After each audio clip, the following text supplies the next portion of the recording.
all thought school was lame, and we had our phases of being simply too cool for school.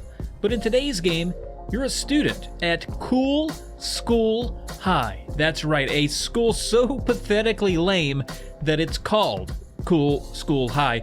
Not named after Cool Hand Luke or Joe Cool or Calvin Coolidge. No, it's just a school apparently attended by the quote-unquote cool kids.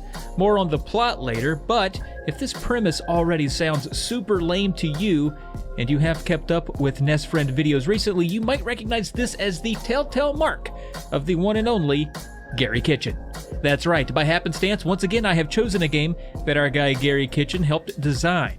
He didn't put his name on the cover, and even more surprisingly, he didn't name the high school after himself, which would have been greedy, as he already has a room in my house named after him as is. Speaking of the school, the cover art for this game is one of my favorites. It captures the essence of a lot of 80s horror movie posters, from the lightning-streaked sky all the way down to the ghostly font. If you look close enough, you'll find little bits of horror in different windows of the school. Anyway, if you've ever played the Simpsons games on the system, Ghoul School will feel familiar, as these were developed by the same folks. So, let's see what haunts the halls of Ghoul School on the NES.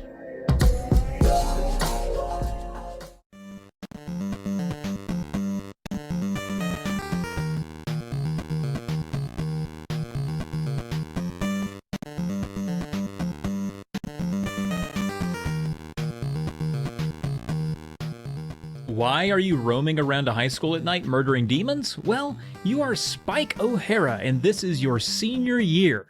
One day after school, you decide to take a shortcut through the cemetery on the way home and find a strange glowing skull.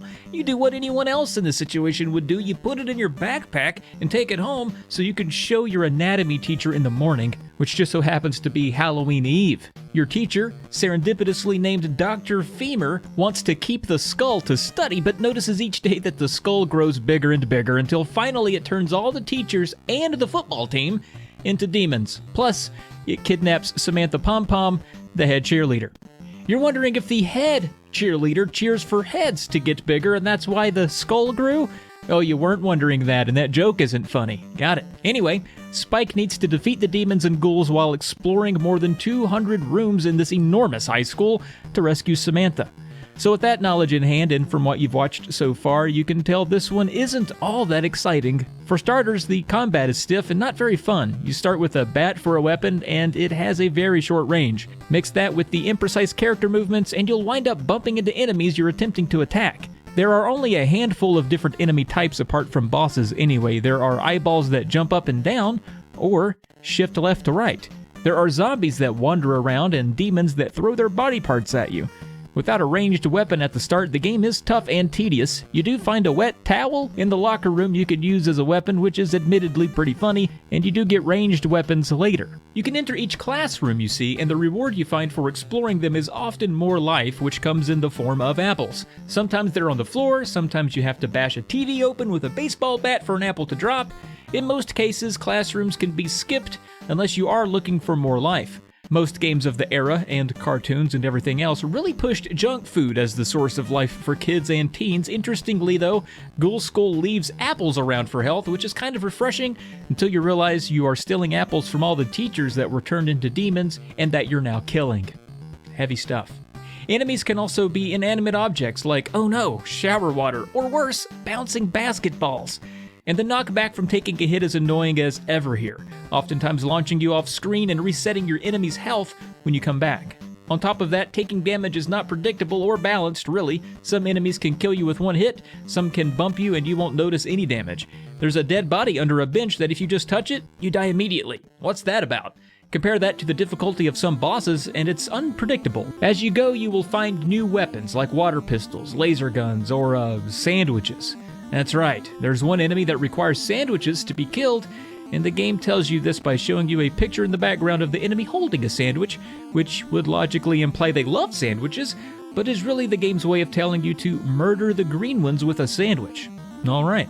You can also find different footwear like spring-loaded super bouncy shoes, or ones that let you walk on the ceiling so that you can access different areas that were previously impossible to reach in your normal sneakers. That gives way to this one being loosely placed in the gated exploration genre, but really it's a linear game buried in a maze of dead ends. The school is pretty big, with nearly 200 rooms like I said, but the environs are repetitive, meaning you'll probably get lost a lot and not remember where you've been already.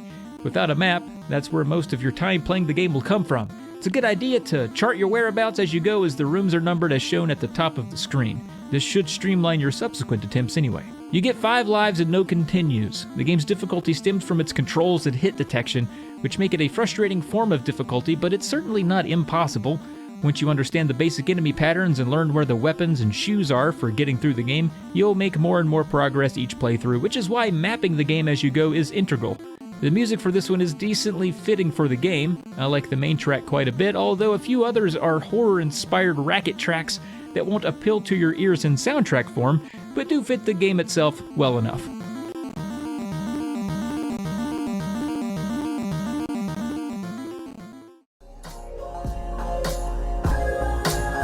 As you know, I like to have a little fun around here at Gary Kitchen's expense, but he was not the only person to work on Ghoul School, or really any game his name is attached to. One of the other leads for this project was Scott Marshall, who was also credited with the sound design. I found an old interview with Scott about his experience in creating Ghoul School with Imagineering shown here and linked in the description of this video. Check it out for some other interesting tidbits about Ghoul School, like what some of the original character designs were like, how the title was chosen, and the inspiration behind the school depicted in the game.